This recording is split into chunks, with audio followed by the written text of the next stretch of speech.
Hello student, very good morning. Myself Abhinav Tiwari from St. Xavier High School, Sidwapar, Badalganj.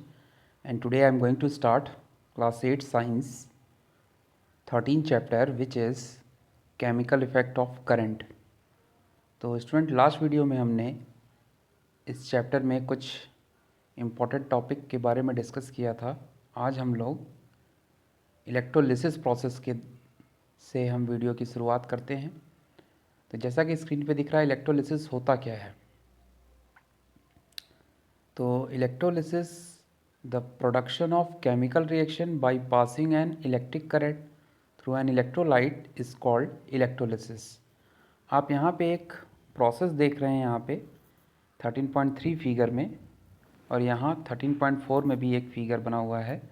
इसमें अगर आप ध्यान से देखें तो दोनों में रॉड है जिसे पॉजिटिव और नेगेटिव रॉड मतलब कैथोड और एनोड को बैटरी के द्वारा जोड़ा गया है वायर के थ्रू. तो यहाँ पे और नीचे क्या है, बीकर में एक केमिकल भरा हुआ है. तो जब केमिकल में रिएक्शन होता है, ठीक है, तो उससे इलेक्ट्रिक करंट क्या होती है, इलेक्ट्रोलाइट के द्वारा इलेक्ट्रिसिटी प्रोड्यूस होती है. इस प्रोसेस को इलेक्ट्रोलिसिस कहते हैं. We know that electrolyte contain ions.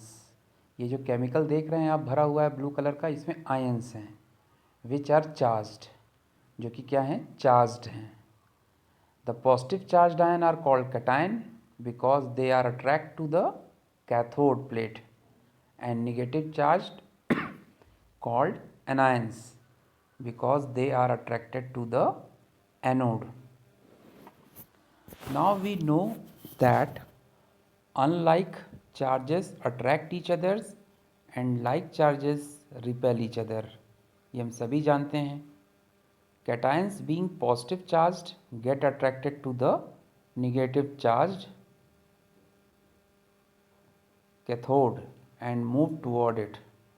Anion being negatively charged, so get attracted to the positively charged anode and move toward it.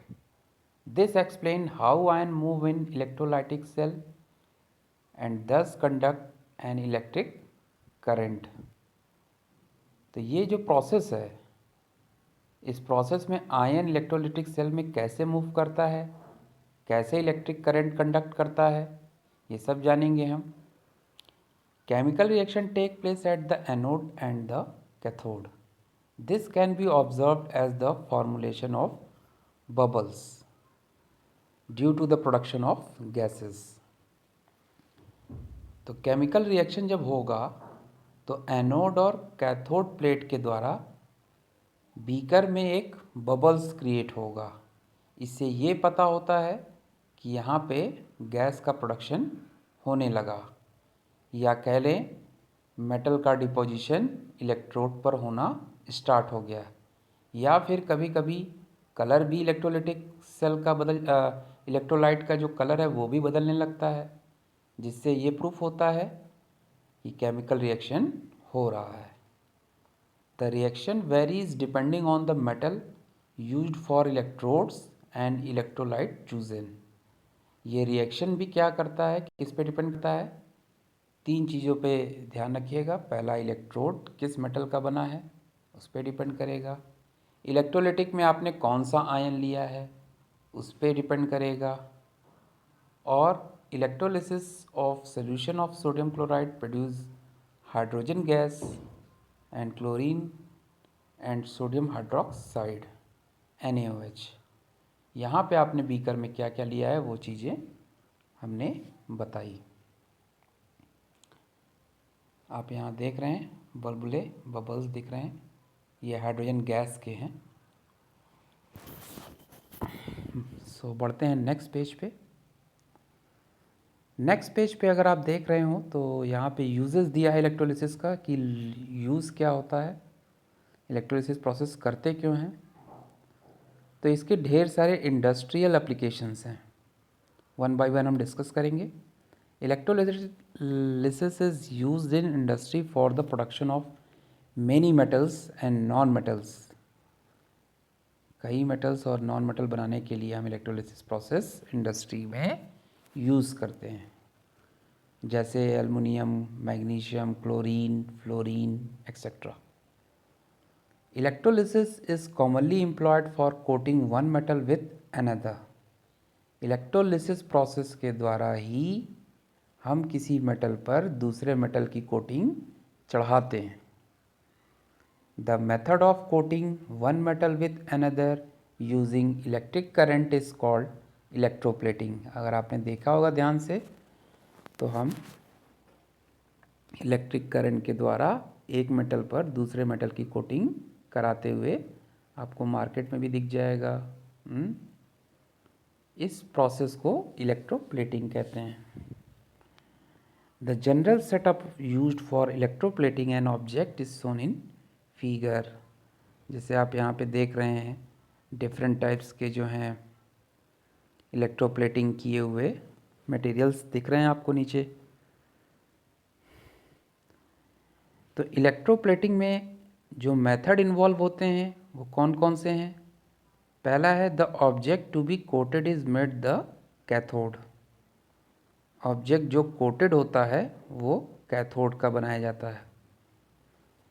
The metal to be deposited on the object is taken in the form of electrode and made the anode. Metal जिस object पे deposit होगा वो electrode के form में होगा और वह electrode anode का बनाया होता है. तीसरा, इलेक्ट्रोलाइट में डिज़ोल्व सॉल्ट पाए जाते हैं मेटल के, जिसका आपको कोटिंग करानी है. उसके डिज़ोल्व सॉल्ट आप क्या करेंगे? सॉल्यूशन में लेंगे. अगला है, ions of the metals which are positively charged are attracted by the cathode and therefore move toward the object and get deposited on it. तो जो भी मेटल आयन का लॉस है वे पॉजिटिवली चार्ज होते हैं और वो कैथोड के द्वारा अट्रैक्ट किए जाते हैं. इसीलिए ये मूव करके ऑब्जेक्ट पर डिपॉजिट हो जाते हैं. तो जिस ऑब्जेक्ट को इलेक्ट्रोप्लेटेड किया गया है वो कैथोड का बना होता है. यहाँ देख रहे हैं आप डायग्राम में, बैटरी से जुड़ा है, और एनोड मेटल जिसका यूज़ हम कोटिंग के लिए करते हैं वो एनोड पर जमा होगा. और नीचे जो आपको सॉल्यूशन दिख रहा है ब्लू कलर का, वो इलेक्ट्रोलाइट कहलाता है. इलेक्ट्रोलाइट क्या होता है? जिस सॉल्यूशन में सॉल्युबल सॉल्ट हो मेटल के, वे इलेक्ट्रोलाइट कहलाते हैं. अब बढ़ते हैं, electroplating is done for many purpose. Electroplating कराते क्यों हैं? इसके कई उद्देश्य हैं. आइए एग्जांपल से वन बाय वन डिस्कस करते हैं. Metal that corrode easily are protected by coating them with a metal does not corrode easily. Metal जो होता है आसानी से कोरोड हो जाता है, मतलब घिसने लगता है, खुरदुरा हो जाता है. तो उसके खुरदुरेपन को बचाने के लिए हम लोग दूसरे मेटल की कोटिंग कराते हैं. जैसे निकेल और chromium are widely used in automobile industry for coating. जैसे आप बाइक ही ले लीजिए, बाइक के ऊपर भी इलेक्ट्रोप्लेटिंग कराई जाती है, नहीं तो बाइक क्या होगा, जंग लग जाएगा सारा. लेकिन देखिए उस पर खरोच भी नहीं आता. वो सब इलेक्ट्रिक के द्वारा इलेक्ट्रोप्लेटिंग की जाती है. दूसरा यूज़ है डेकोरेशन में. अगर आपको कुछ सजाना है, ज्वेलरी को अलग अलग शेप देना है या उस पर पानी चढ़ानी है गोल्ड और सिल्वर की, तो आप चढ़ा सकते हैं. इलेक्ट्रोप्लेटिंग का use manufacture of printed circuit board. Circuit board भी जो बनता है उस पर भी इलेक्ट्रोप्लेटिंग की जाती है. स्मॉल छोटे छोटे सर्किट्स कंपोनेंट जनरली प्रिंटेड होते हैं कहाँ, प्लास्टिक बोर्ड पर, which are used in television, computer, other appliances. आप देखे होंगे ऐसे सर्किट जो है आपको टीवी वगैरह में मिल जाएगा। एटीएम कार्ड, सिम कार्ड के चिप जो हैं वो भी इलेक्ट्रोप्लेटेड होते हैं, जिस पे स्मॉल गोल्डन या फिर metallic rectangle on the card. The chip is made up of electroplating a small portion of the card with a metal like gold and silver. Chip भी जो है इलेक्ट्रोप्लेटिंग के द्वारा ही बनाए जाते हैं। तो बढ़ते हैं नेक्स्ट पेज पे। इलेक्ट्रोलिसिस का यूज़ हम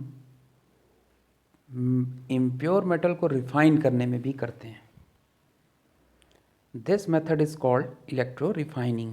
It can be used to purify metal such as copper, gold and silver.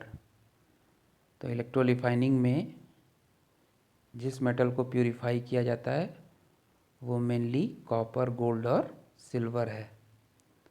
आइए हम एक्सप्लेनेशन करते हैं डायग्राम से। देखिए यहाँ पे एक बीकर है, उसमें इलेक्ट्रोलाइट भरा है। निगेटिव टर्मिनल कैथोड है, पॉजिटिव यहाँ एनोड है। कैथोड पे आप देख रहे हैं प्योर कॉपर लिया गया है और एनोड पर इम्प्योर कॉपर लिया गया है।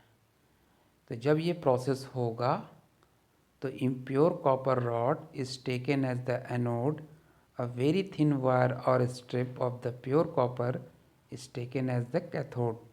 The electrolyte is copper sulphate solution. जो इस बीकर में ब्लू कलर का दिख रहा है ये कॉपर सल्फेट सोल्यूशन है।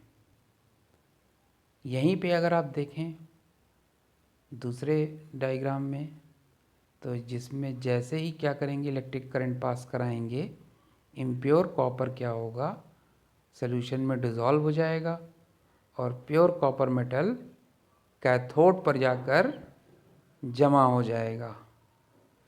The impurity that collect below the anode are collectively called anode mud. और यही इम्प्योरिटी जो है जो एनोड के नीचे कलेक्ट हो जाएगी उसे एनोड मड के नाम से जानते हैं। इस प्रकार से हम इम्प्योर से प्योर कॉपर प्राप्त कर सकते हैं बाय इलेक्ट्रो रिफाइनिंग। बढ़ते हैं नेक्स्ट पेज पे। तो ये चैप्टर आपका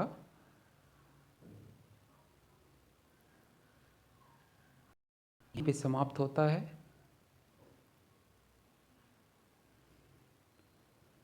और वीडियो के लास्ट में मैं इस चैप्टर का क्वेश्चन आंसर भेज दूंगा। आप सभी लोग फेयर कॉपी मेंटेन करेंगे और क्वेश्चन आंसर लर्न करेंगे। So we will meet in next video. Till then bye bye.